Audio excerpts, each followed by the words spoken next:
Negaraku, negaraku, ku beri sepenuhnya, ku beri sepenuhnya. Ini negaraku, oh darahku, hiduplah sepenuhnya, dirgahayu semua. Kalau kata itu kota, kami bina tamadun. Lihat rangkap pantun hidup beratus tahun. Bangkit 1000 perwira, selamat sejuta insan. Gelap dalam matahari insan juga bisa insaf. Mana cerita panglima yang wujud benar. Awang hitam kaji awan putih bila berlayar. Hamba keliling dunia, tuannya yang terkenal. Dah merdeka di jasad, harus bebas di akal. Hatiku tetap hanya padamu, kerana aku berdiri. Tanpamu cita-cita hanya kekal sebagai mimpi. Semuanya bermula dari sini. Negaraku, negaraku, ku beri sepenuhnya, ku beri sepenuhnya demi negaraku, oh darahku, hiduplah sepenuhnya, dirgahayu semua. Dan dari 57 jalannya telah disuluh bangkit seakan subuh rebung di lentur bulu terus ke 63. Kami menjadi kita, jangan dipersia akibat titik-titik inilah dia. Hujan batu turun selebat tengkujuh. Selagi kami mampu semangat tak pernah lumpuh. Selagi ada tubuh untuk kamu aku memburu. Sayang aku bubur semua petir tiada guru. Hatiku tetap hanya Wow! Wow! Itulah Saya dia. terlalu kagum. Betul. Apa nama dia? Tim Army Red Warrior. Cukup memukau persembahan yang lagak ngeri juga boleh dikatakan. Akrobatik yang kita panggil tu. Akrobatik.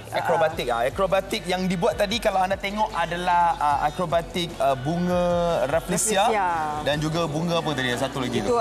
Itu saya pun kena tanya depa kita lah. tanya depa tu bunga apa yang jadi tu. Tapi kalau kita tengok mereka ditubuhkan pada tahun 2011 memang khas untuk membuat aksi akrobatik motosikal dan memang satu elemen persembahan daripada Tentera Darat Malaysia. Kalau kita telah saksikan pada 31 Ogos yang lalu di Putrajaya, mereka lah ini yang membawa satu elemen wow dipersembahkan kepada seluruh rakyat Malaysia. Bagaimana Army Red Warrior itu memberikan satu persembahan yang cukup mengagumkan dan yang pentingnya memberi satu perasaan yang risau kita. Okey, Bri, rasanya kita akan kagum lagi dengan satu lagi formasi ini. Ini Baik, formasi ini dia. Tugu Negara yang kita akan tunjuk kepada anda daripada tim Army Red Warrior.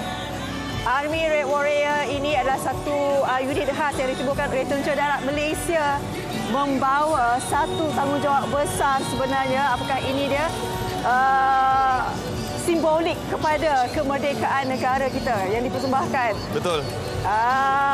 Dan satu aksi yang bukan mudah untuk dilakukan dan mereka semua adalah anggota Tentera Darat yang sangat-sangat hebat.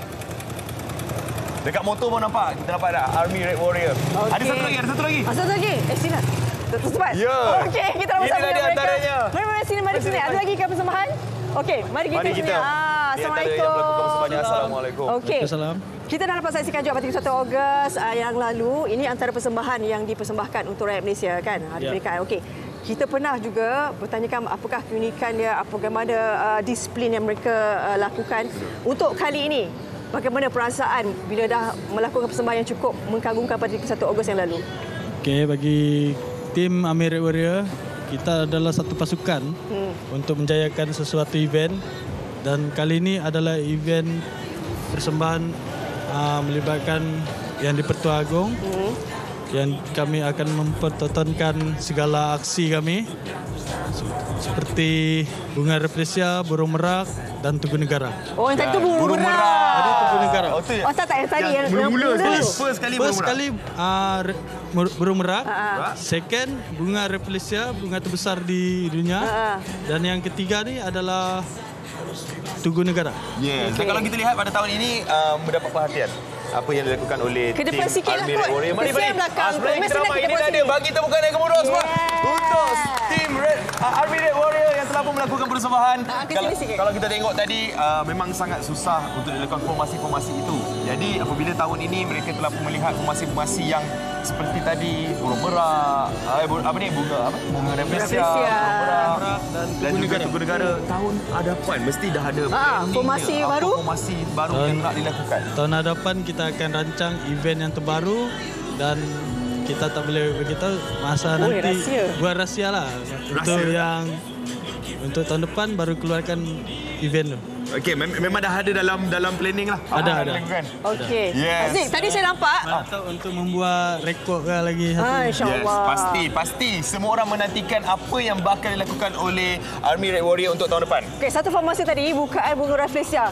Yang paling hujung yang kepala dah sentuh lantai Siapa tadi tadi, siapa? Mana? GoPro Fahmi. Mana? Mei. Siapa Kofra Fahmi? Memang sengaja menyentuh lantai ataupun Tak sengaja pun kadang-kadang terkena. Kan ada selekor automatik terkena sendiri. dan sudah pastinya apabila membuat formasi-formasi seperti tadi pasti ada risikonya. Betul. Jadi mungkin kalau dilihat tadi dengan keberanian dia tentera-tentera kita yang berani untuk mengambil apa saja risiko. Jadi untuk persembahan-persembahan seterusnya selepas ini kan latihan-latihan yang dilakukan bagaimana berapa kerap latihan dilakukan? Dia kalau macam sebelum show tu sehari tu memang pack seminggu sebelum nak pergi show memang pack kita punya training. Memang pack kan? Memang pack. Untuk Betul. tadi pun buat persembahan tadi, berapa kali tadi pusing balik rehearsal kan? Berapa kali ulang tau? Betul. Oh, jadi itulah dia antara effort yang ditunjukkan oleh pasukan tentera darat Malaysia kita iaitu Army Red Warrior. Ada apa pecan tak? Oh, mungkin kita nak buat macam nak. Ada ni kan? Stella. Okey. Dengar. Saya nak jam boleh? Okey. Boleh. Army Red Warrior. Okey. Ini baru pembukaan. Kita nak interview ataupun berbual dua hero dan heroin. Okey, ni sekira stunt eh? Ni start. Stuntman kita Okey, yang akan bersama dengan kita kejap lagi. Kita nak tengok lagak ngeri mereka. Ya. Yang Ri tengok depan mata. Ya, kita tengok macam ni. Takut sebab dia merentasi 66 buah motosikal pada hari itu. Okey, yang tak dapat tengok, jom kita saksikan ini.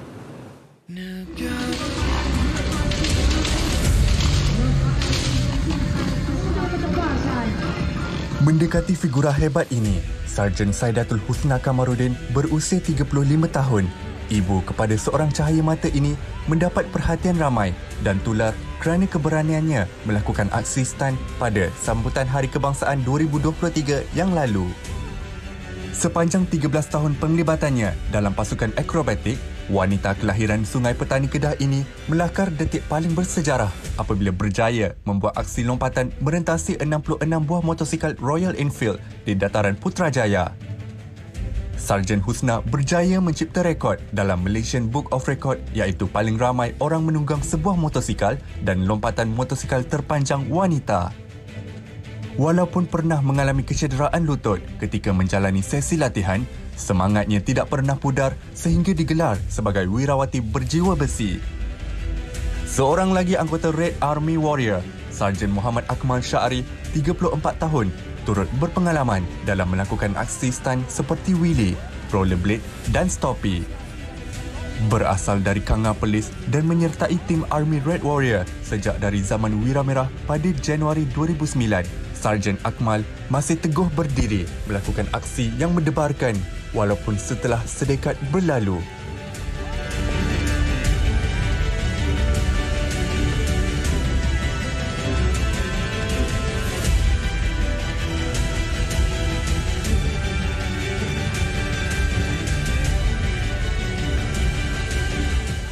Wow, yang tengok rakamannya pun dah meremang bulu roma. Apa lagi yang dapat saksikan secara langsung sewaktu hari pembarisan tersebut? Macam mana dia? Apa dia punya rasa? Sisi bawa interview saya. Ya.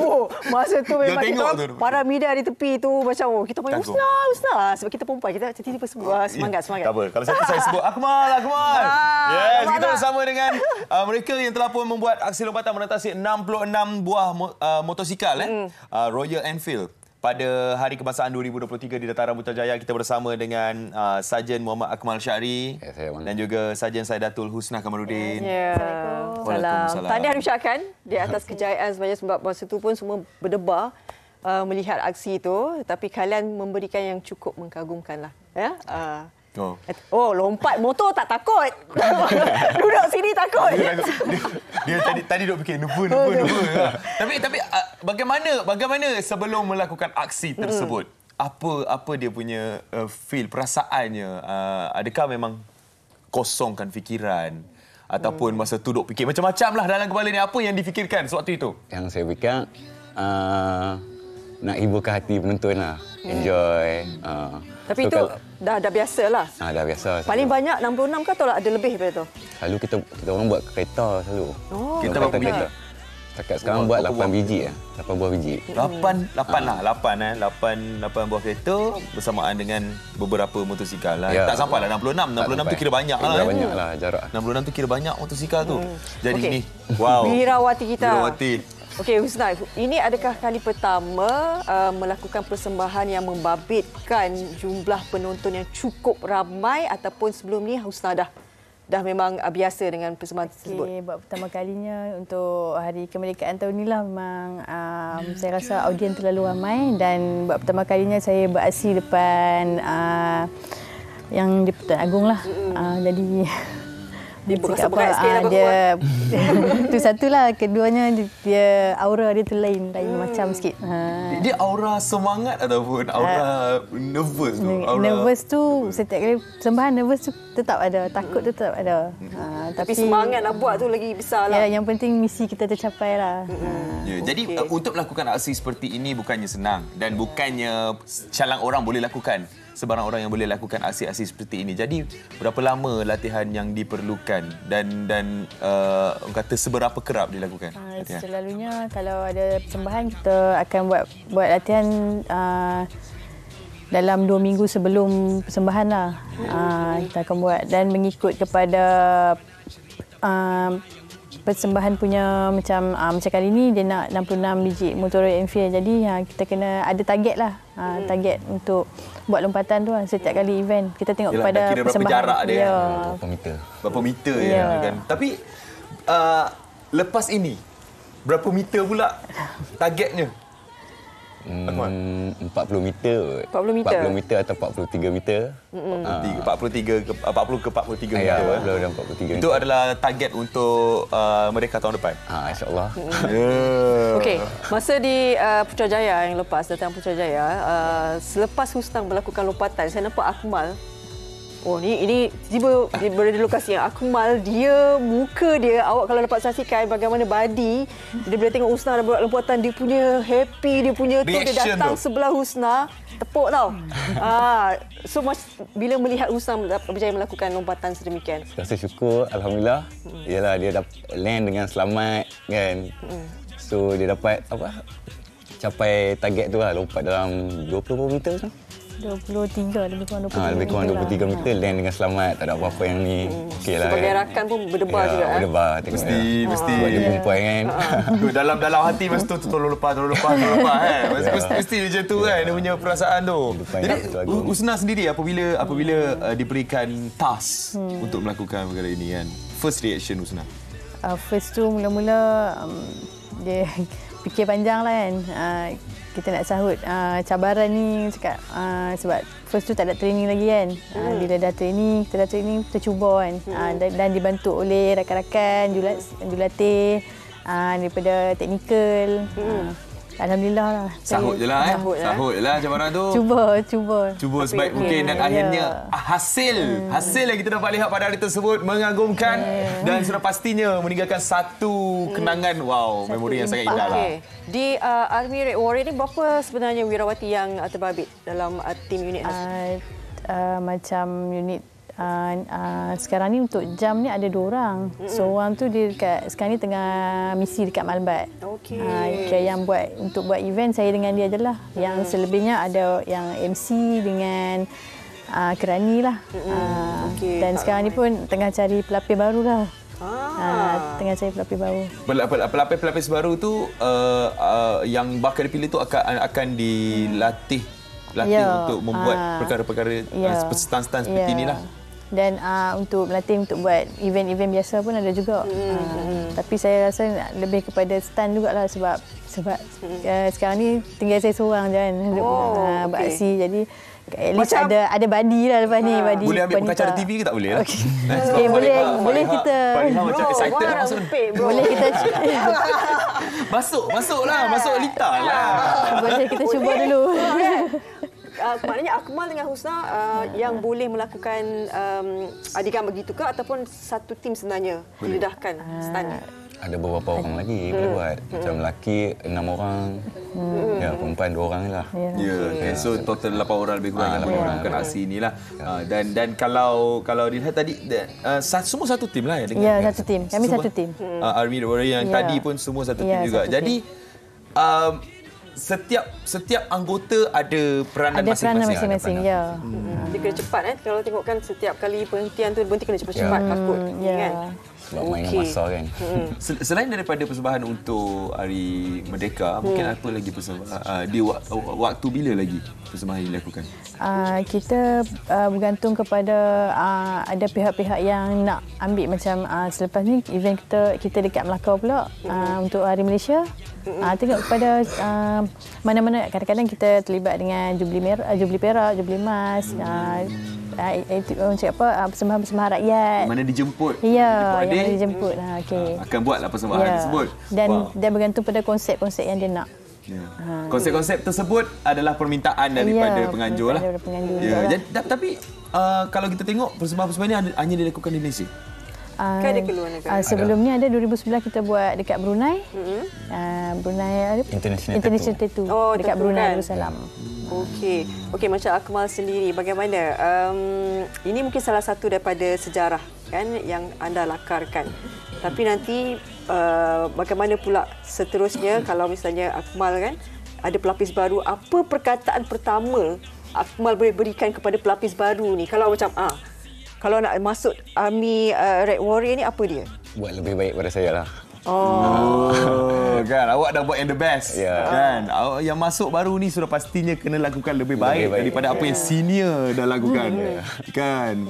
Okey, dan ini yang saya sebenarnya paling kagum lah. Ya. Kalau tengok kan saiznya kecil cili padi tau. Sebab kalau tengok tadi pun menjengkit tadi kaki dia dah ada motor. Peminat. Dah ada peminat. Tengok baca tu.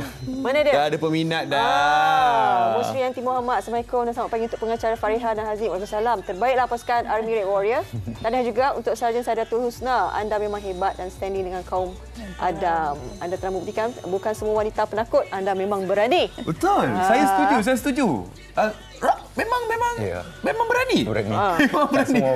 Aku pun takut kau senang. Takut. Dia berani. Memang kagum lah ya. Ya, kagum. Dia memang memerlukan keberanian tapi orang kata mindset Husna tu yang nombor satu. Saya nak tahu apa sebenarnya bila dah ni, apa sebenarnya ada teknik tak kena macam kita kena lambungkan ke ataupun macam apa sebenarnya masa nak ni? Tak ada hujan tu. Tak ada teknik pun, cuma dia kena berdiri, dia tak boleh duduk. Badan kena fleksibel untuk nak land kan. Sebab tu kita dekat atas tu kita dah kena mindset kita nak landing tu macam mana. Nak bagi lepas tu. Okey, contoh kita tahu jarak dia adalah 23 meter tu. Jadi tu cakap throttle ada tangan kita. Kelajuan ada tangan kita. Kalau terlalu laju dia lebih baik orang cakap apa target tu macam lebih daripada target tak apa lagi sebab kita takut apa-apa risiko kan sebab bawah tu kan ada orang. Biarlah juga. Saya tak tahulah orang yang berada di bawah tu pun kalau saya sebab dia keselamatan nombor satu kan keselamatan diri kita dengan orang yang duduk sekeliling kita juga.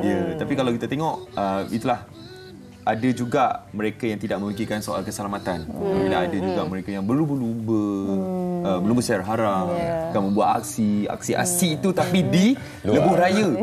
Kan di luar daripada Lita. Jadi nasihat daripada ni yang memang sepatutnya memberi nasihat. Akmal dulu. So pada saya nak buat aksi ni baik ke tempat yang sepatutnya lah. Tak payah di jalan raya bahaya. Kalau jatuh pun jatuh sendiri kan? Jatuh sendiri. Bahaya. Dengan tak pakai apa ni? Tak pakai Keselamatan semua kan? ya. Okey, Husna. Macam mana Husna? Kepada golongan wanita? Golongan wanita kalau siapa yang berminat lah bolehlah macam Akmal cakap tadi ke tempat yang sepatutnya kita boleh training kan. Janganlah buat kat jalan raya, dia membahayakan diri sendiri dan orang lain juga. Membahayakan dia. Kita membahayakan diri sendiri tu, itu kita punya hal, tapi yang membahayakan orang lain membahayakan orang lain tu adalah satu tindakan yang tidak bertanggungjawab lah. Tapi apapun kami salute dengan apa yang dilakukan oleh Sarjan Saidatul Husna Kamarudin dan juga Sarjan Muhammad Akmal Syari dan juga tim Army Red Warrior. Ya. Semoga ini kalian akan mengembangkan lagi sayap. Kan tahu kan bila luar negara bila bersayap boleh terbang. Boleh terbang dan tak naik motor. Tak naik motor dah, bro. Terbang terus ya. Okey, itu adalah apa yang menarik pada hari ini. Kejap lagi bersama dengan kami di MS Syai akan ada legend. Ya. Ia sekata. Macam tu. Tahu tak lagu apa? Tak tahu kan sebab ambil hujung, tak ambil depan. kita minta dia nyanyi depan. Kita bersama dengan Kalsum Kadir.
Baik ke sini.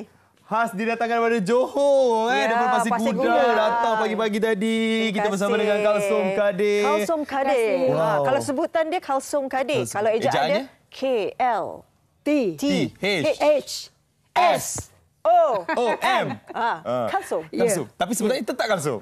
Tetap Kalsom. Tetap Kalsom. Ejaannya daripada dulu memang ejaannya gitu. Ejaan dia dia dulu memang macam tu. Macam tu. Tapi yang ringkas saja com je lah. Panggil Com. Ya. Comel. Okay, tapi macam-macam banyak benda sebenarnya yang kita nak tanya dengan Kak Com kita. Sebelum kita tanya, sebenarnya kita nak ikan juga penonton-penonton MH. Nampaknya tinggi peminat Kalsom Kadir ni. Ditonton. Jangan lupa saksikan juga MH ditonton juga. Lepas tu live kita FB. Facebook, di Facebook MH TV3 anda boleh komen apa yang anda nak tanyakan kepada Kalsom Kadir. Anda boleh komen je dekat situ, kita akan bacakan soalan tu kejap lagi. Nak telefon kita boleh, telefon kita nombor berapa? 037726 1603. Alah, kita tak nampak dah. Okey, jadi kita nak tanya mengenai lagu-lagu Kalsom Kadir yang sebelum ini. Kalau kita tengok daripada tahun 80-an, lagu-lagu tu sampai sekarang malah segar. Kita boleh dengar, bila kita dengar nyanyi tadi, sama je macam dulu, Kak Com. Dia sebenarnya kan, saya masalah batuk. Tapi suara maintain. Suara maintain. Itulah dalam 2 minggu ni tak berapa sihat sebab batuk kan. Nak tahu untuk Malaysia hari ini ni, saya berpantang lah. Terima kasih banyak-banyak. Standby awal-awal. Okey, pernah memasuki juara Minta RTM 1985. Ya. Itu sebenarnya pencetus kepada kerjaya di bidang seni ini. Katanya kalau kita dengar balik cerita tu, kan satu kampung sebenarnya meraihkan nak bawa pergi pertandingan ni. Ya, cerita sikit. Sebenarnya masa tahun tu nak katakan yang kalau tak silap saya penyanyi wanita di kampung tempat saya tu, rasa sayalah yang baru nak muncul. Tiba masa dapat pertandingan tu terus ke peringkat akhir. Tu yang dia orang ada yang sponsor baju. Dia sebab baju gaun biru tu. Ya. Rambut jangan sebut. Rambut kita tak win. Tapi sponsor juga kan tu. Rambut pun sponsor jugalah. Tapi kalau tengok perjalanan bagaimana Kak Com aktif di dalam industri seni kita. Berapa lagu yang telah pun dikeluarkan, kalau boleh ingatlah berapa lagu total? Masa saya rakaman tu, dalam satu album kalau tak silap saya 12 lagu. 12 lagu. 2 album 24 lagu lah. 24 lagu dikeluarkan. Tapi kalau tengok lagu-lagu Kak Com semua memang orang kata sing along song. Kan tadi kita ambil ke belakang tu je. Tapi suara dia macam ni tau. Bila Kalsom Kadir bercakap, okey kita dah Kalsom Kadir. Tapi bila dia buka nyanyi lagu, kita mengimas balik. Tahun yang lalu suara tu masih maintain lagi. Kan? Alhamdulillah. Cuma saya tak ada mengalami masalah sakit yang itulah. Cuma saya risau batuk dengan sesama je. Tu je. Dan sebenarnya ramai yang tanya soalan. Antara soalan yang ditanyakan ni ada yang bertanya, ingat tak Kak Com pada separuh akhir muzik ke-8? Sewaktu tu separuh akhir lagu Etnik Kreatif, lagu Seloka Pandang Pertama. Sepatutnya dinyanyikan oleh Kak Com, tapi digantikan oleh Masih Dayu. Sewaktu itu. Ramai yang minta Kak Com nyanyi ni, Kak Com, lagu Seloka Pandang Pertama ni. Sekarang ni. Kalau boleh. Boleh. Okey. Boleh Kak Com, boleh. Kita dengar sikit. Sikit je Silakan Kak Com. Pakai baju kebaya, jangan pandang-pandang. Kalau hati dah suka, cakap terus terang. Pakai baju kebaya, kain ketat berkipas. Pilih-pilih memilih, akhirnya terlepas. Mengubat rindu lah. Tapi kalau tengok, bukan satu soalan je Kak Com. Nampak tu soalan-soalan yang keluar. Pilih Haziq. Kak Ros, seronok dengan lagu lama lagu yang dah lama tak dengar macam ni. Suaranya masih sedap macam dulu, tak berubah. Tahniah TV3 kerana beri peluang kepada penyanyi lama seperti Kak Com ni datang. Terima kasih. Okey, kita panggil Fairuz Shah kerana ejaan namanya yang unik dan pelik membuatkan ramai yang memanggilnya dengan pelbagai sebutan. Ada yang memanggilnya dengan panggilan Keltom. Tidak kurang yang penuh yakin menyapanya Kaltom. Sudah tentu yang paling mencuit hati tuan punya badan ialah panggilan Kelcom. Hakikatnya panggilan buat kalsum bunyinya kalso. Kalso. Jadi nak membetulkan sebutan tu. Nak membetulkan sebutan tu. Bila ejaan-ejaannya memang orang selalu salah anggap sebutannya. Jadi sewaktu itulah, sewaktu mula-mula keluar tu kan dengan ejaan. Peminat macam mana? Dia akan eja dulu. KLT, HSOM, apa nak sebut ni? Saya bedal je lah, kalsum je lah. Tapi kalau ikutkan ejaan sebenar, kalau nama sebenar ejaannya Itulah IC lah tu. Itu ikut IC. Itulah. Tapi ringkas saja com je lah. Com. Okey, jadi kalau kita imbas kembali lah pada tahun 80-an itu lagu-lagu yang dikeluarkan oleh Kak Com kita, lagu seperti lagu kalau kita tengok Kureda Sendiri, apa ni? Kureda Sendiri, Ku Beragu Imu. Saya pun ada 2 album tu, saya ada buat lagu asli, lagu Menanti di Ambang Syurga, dengan album kedua Seri Meresing. Ya. Okay. Orang Johor jangan main tahu. Ya. Tempat dia Pasir Gudang ni. Cakap. Okey, kalau ini kita nak pergi comeback. Jadi adakah yang real comeback Kalsum Kadir akan berlaku pada tahun 2023-2024 ni dengan lagu baru? InsyaAllah kalau ada rezeki, saya cubalah. Tapi memandangkan saya ni pun baru aktif balik sebab kembalinya saya ke Brunei. Terima kasih juga kepada Dato' Azizul. Saya kawan-kawan artis banyak memberi perangsang. Walaupun saya dekat Johor Bahru, beliau semua dekat Kuala Lumpur, tapi saya tak putus hubungan. Daripada situlah balik saya daripada Brunei, Dato' Azizul Khamis bawa saya. Lepas tu Com buatlah TikTok. Daripada situ nanti orang kenal. Itu yang ada TikToknya tu. Itulah. Itu pun TikTok kadang-kadang anak saya. Dia jaga. Ibu buatlah Bu, cik itu kan. Yang saya ni kadang-kadang melawan. Tak naklah macam tu. Tak naklah. Nanti lagu ibu kan orang kenal. Cakap alah tak naklah kayak itu kan. Tak apalah, buat je lah. Tapi betul lagu Aku Reda Sendiri ni sebenarnya kalau kita dengar lagu ni tapi tak tahu siapa penyanyi dia. Ramai orang kata lagu tu ada yang separuhnya lagu Francis Capita. Suara ada tiba masa saya yang menyanyi, ni ke orangnya? Tapi bila kita dengar suaranya, dia ada ini beza dengan suara friend. Tapi dia ada lenggok. Lenggoknya lain. Tapi saya minat lagu lama-lama. Saya minat. Sudah pastinya lah kan. Tapi sudah tentunya Kalsum Kadir mempunyai peminat yang tersendiri. Kalau kita tengok impaknya pagi ini, banyak ucapan-ucapan daripada peminat Kak Com sendiri. Tapi ucapan Kak Com pula untuk peminat. Ucapan saya pada peminat yang masih meminati saya nak mengucapkan ribuan terima kasih kerana masa yang muda-muda pun sekarang dah meminati lagu Kureda Sendiri dan lagu-lagu yang seterusnya. Terima kasih. Terima kasih juga pihak TV3 kerana sudi menjemput saya pagi ini. Terima kasih. Terus memberikan sokongan kepada Kalsum Kadir. TikTok ni apa, Kak Com? Kalsum Kadir. Kalsum Kadir. Ejaan jangan salah je. Ejaannya KLTHSOM. Abdul Kadir. Jangan lupa follow, jangan lupa support. Mungkin Kak Com akan buat comeback dengan lagu-lagu baru mungkin. Kita akan nantikan daripada Kalsum Kadir. Terima kasih Kak Com. Terima kasih. Semua datang daripada Johor. Terima kasih. Satu usaha yang murni jugalah, jauh datang kan. Untuk peminat MHI. Juga peminat Kalsum Kadir. Terima kasih juga kepada anda yang kekal bersama kami sebab selepas ini kita akan cerita mengenai influenza. Jangkitan influenza bermusim. Ini musim dia lah ni. Musim dia sekarang. Okey. Selepas ni. Harapkan diri.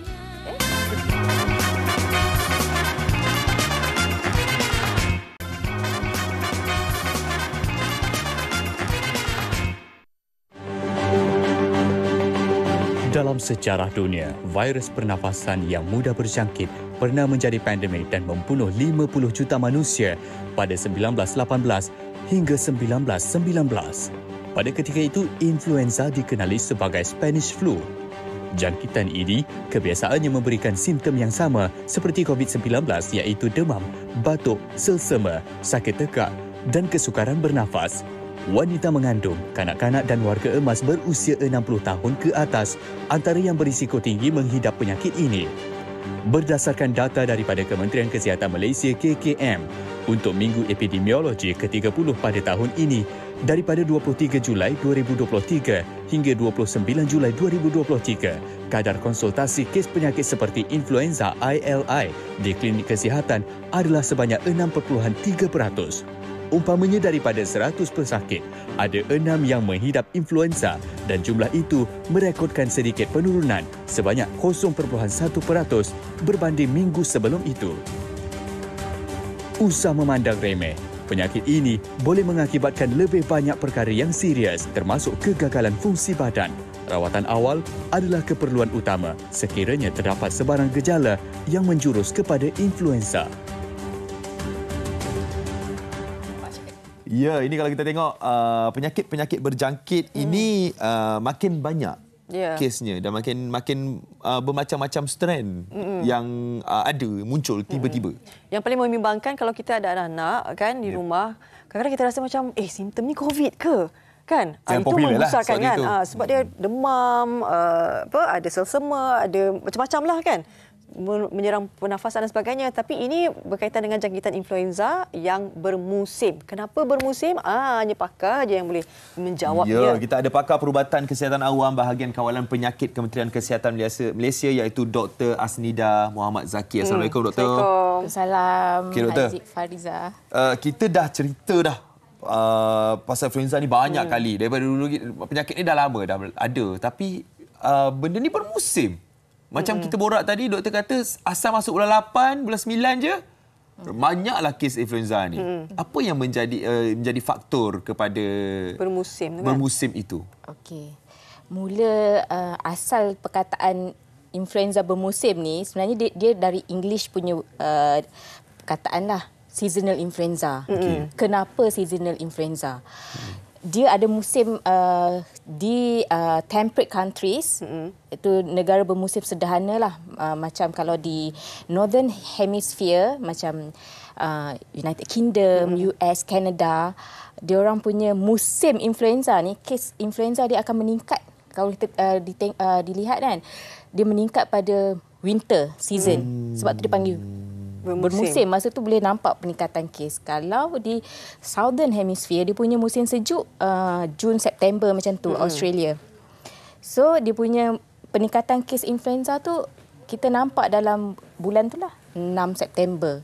Lepas habis, kalau yang di United Kingdom, di Canada, dia punya influenza punya musim tu dia start Oktober, naik September, Oktober, Disember, dia punya peak tu selalunya February, March, and then dia turun habis musim tu.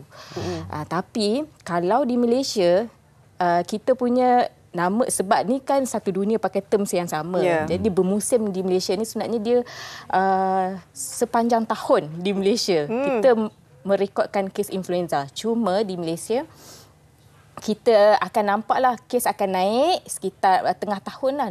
Start Jun, Julai, Ogos, dia akan naik. Lepas tu dia turun balik. Kemudian hujung tahun lagi dia naik balik, turun balik. Tadi soalan Haziq, kenapa bermusim? Apa faktornya? Ramailah saintis mengkaji apa kena-mengena musim sejuk dan influenza. Adalah beberapa studi cakap faktor virus tu dia punya protein di sekitar di luar virus tu, neuraminidase, ada hemaglutinin. Dia punya protein ni dia lebih preserve di waktu sejuk. Aktifnya. Dia lebih tahan. Kalau dia kena kalau dia kena matahari dia cepat matilah. Suhu yang panas matahari dia ni. Sama macam COVID lah tu. Kan? Lebih kurang lah. Dia protein ni cepat dia termusnah atau ni kalau cuaca dia terlalu ekstrim panas ke apa. Okey. Kita nak faham permulaan dia. Kita nak faham berkenaan influenza. Influenza ni sebenarnya apa, doktor? Dia banyak jenis orang kata kan. Influenza ni kita ada influenza influenza ni adalah nama virus sebenarnya. Kalau yang kita sakit tu kita kata sakit influenza sebab dia disebabkan oleh virus influenza. Kalau demam, sesama, batuk dia boleh disebabkan oleh banyak patogen lain lah. Patogen tu maksudnya kuman-kuman lain. Boleh virus, boleh bakteria, boleh fungi. Kalau influenza ni dia termasuk grup virus. Virus ni pula banyak lagi yang menyebabkan demam sesama tu. RSV yang selalu pada kanak-kanak, RSV, parainfluenza, adenovirus, tu semua dia simptom yang sama. Tapi kalau kita nak tahu dia influenza, kena test. Baru tahu. Dan cara rawatannya berbeza ke, Doktor? Cara rawatan sama. Sama je. Dia cumanya kalau untuk tengoklah patogen apa. So kita test kan sebab tu bila masuk hospital demam sesama, doktor akan tanya simptom dulu. Apa datang sebab demam sesama, apa lagi sakit badan apa. Lepas tu doktor kata okey kita x-ray ke, kita ambil darah. So sebab dia nak tengok sesama saja ke atau ada jangkitan sampai paru-paru. Okey. Lepas tu dia nak tengok dalam darah. Ataupun dia swab lah. Dia nak tengok ada tengok darah tu nak tengok ada jangkitan kuman ke jangkitan bakteria. Okey, banyak sebenarnya benda yang nak dikaji, nak diuji. Bukan demam sesama influenza. Terus hukum kan. Tapi kalau kita tengok kalau dah ambil vaksin, contoh dah ambil vaksin influenza, adakah memang confirm selamat kita takkan terkena influenza? Betul? Okey. Tadi nama dia influenza bermusim. Okay, kita tengok dia influenza ni ada 4 jenis tau. Influenza A, influenza B, influenza C dan influenza D. Yang selalu kena manusia ni dia influenza A dan B. A dan B pun dia ada jenis dia lagi. A, dia ada AH1N1 yang kita ada pandemik masa 2009 dulu. Kemudian kita ada AH3. Untuk B kita ada Victoria dan Yamagata. Lain lah bening-bening kan. Itu jenis-jenis dia lah. Jadi yang C ni sangat jarang lah kalau kena, selalu kita tak ada simptom pun. Yang D ni pada haiwan lah selalunya. Okey, tadi kalau kita ambil vaksin yang kita ada sekarang, kita quadrivalent vaksin. Yang mana ada AH1N1, AH3, ada Yamagata dan Victoria. 4 ni ada. Dia lindung kita 4 ni. Lepas tu, saya dah ambil vaksin tapi kenapa saya still sesama? Kan saya cakap tadi, vaksin ambil influenza. Kita tak tahu awak kena RSV ke, awak kena adenovirus ke. Sebab tu dalam setahun awak boleh kena sesama banyak kali. Ya, okey. Sejauh mana sebenarnya kalau seseorang tu kena influenza, serius? Boleh jadi kritikal ke bagaimana? Okey. Kebanyakan orang yang dijangkiti influenza ni sekitar 95% lah kan, dia akan sembuh sendiri dalam tempoh seminggu lah, kurang seminggu. Selalunya kalau doktor rasa doktor diagnose dia sebagai influenza, doktor akan bagi tak teruk, doktor akan bagi paracetamol, tengok simptom dia lah kan. Dan bagi MC untuk rehat. Tapi tu 95% dia akan sembuh sendiri. Yang lagi 5% ni yang golongan berisiko tinggi ni, dia akan dapat jangkitan yang serius dan komplikasi sehingga boleh menyebabkan kematian. Yang ini yang kita takut, golongan berisiko tinggi ni. Sebab ada kes jugalah, ada kes. Ya, ada. Disebabkan oleh influenza. Jadi doktor, apa perlu dilakukan oleh ibu bapa ataupun kita lah kan, kita sendiri untuk menjaga, untuk mencegah daripada terkena jangkitan influenza ni? Okey. Macam saya cakap tadi, 5% yang berisiko tinggi. Siapa dulu golongan 5% ni kan? Okey, warga emas betul. Kanak-kanak, terutama yang kurang 5 tahun. Yang banyak kita dengar kan, masuk hospital tu kurang 5 tahun. Lepas tu, ibu hamil. Pregnant mother ibu berpantang. Tempoh 2 minggu selepas kehamilan tu. Lepas tu orang-orang yang dengan penyakit kronik yang memang dah sedia ada penyakit paru-paru kronik, ada kencing manis, darah tinggi, penyakit jantung.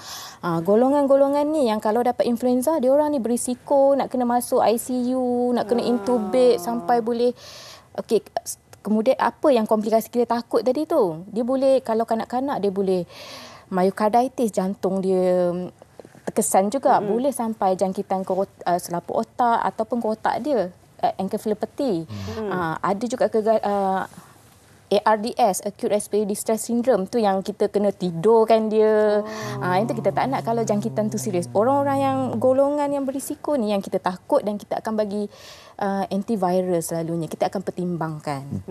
Jadi mungkin ada nasihat doktor untuk penonton-penonton MSI ni kan, dikala ini adalah musimnya. Ini adalah musim influenza sedang berluasa dekat luar tu, doktor. Nasihat untuk penonton-penonton MSI. Sekarang kita tahu sekarang musim influenza. Jadi selain kita ambil vaksin, benda yang paling basic untuk kita amalkan tu kebersihan. Jaga kebersihan, itu yang utama. Terutamanya kebersihan tangan. Sebab cara influenza ni dia berjangkit adalah melalui respiratory droplets dan sentuhan bila droplets tu jatuh ke permukaan tombol ke telefon ke apa, kat situ orang lain pegang dan berjangkit juga. Sebab tu kebersihan tangan sangat penting. Sama macam COVID lah. Ya, sama. Basuh tangan, cuci dengan sabun dan hand sanitizer. Yang bergejala kena pakai mask, jaga orang di sekeliling kita. Kemudian etika batuk kena jaga. Itu yang paling penting. Kalau bergejala batuk, bersin, tutup mulut, pakai mask tadi dah kan. Batuk atau bersin, pakai tisu tutup. Kan? Beradab sikitlah jangan pakai tisu. Jaga-jaga. Tapi kalau ada simptom, kalau ada apa, pergilah terus dapatkan rawatan. Jadi terima kasih ucapkan kepada Dr. Aznida Muhammad Zaki, iaitu pakar perubatan kesihatan awam bahagian kawalan penyakit Kementerian Kesihatan Malaysia. Terima kasih doktor sebab sudi bersama kami. Okey. Kita nak berehat seketika, kembali nanti kita ada perkara banyak lagi maklumat yang nak dikongsikan. Ya, kita nak kongsikan banyak info kepada anda. Kita berehat seketika. Kembali selepas ini dalam MSI.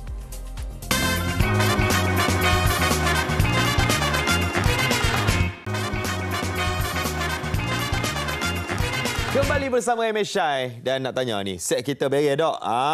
Ini bersempena Back War Babas. Mari set kita pakat ramai-ramai ke Carnival Jom Heboh Babas dan berpeluang dapatkan pelbagai hadiah dan pack-pack produk Babas secara percuma bermula 7 hingga 9 September ini di RTC Tunjong Kota Baru, Kelantan. Dan jangan lupa untuk dapatkan juga pack nasi gulai kawah Babas percuma di Carnival Jom Heboh Babas. Jumpa di sana deh. Jumpa di sana dah. Okey, kita bersama nanti rakan kita Nas ada di sana. Hazrina Kasim pun ada di sana. Jangan lupa untuk perjuangan mereka 3 hari nanti. Perjuangan Perjuangan mereka 3 hari. Dan MSI juga meneruskan perjuangannya esok dengan topik keselamatan sukan rekreasi air. Apa pun kena tahulah, hati-hati kan. Kadang-kadang kita ni seronok sangat berkreasi di air ni, tetapi lupa diri lupa diri. Selalu lupa diri bila jumpa air dia lah. Okey. Hati-hati. Terima kasih juga kalian menonton kami di FB Live ditonton juga. Terima kasih banyak-banyak dan terima kasih juga hari ini banyak sangat kami dapat respon daripada kalian. Thank you. Kerana nonton MSI. Kita jumpa lagi esok pukul 9.30 pagi macam biasa. Saya Aziz Usni. Saya Farah On. Bye.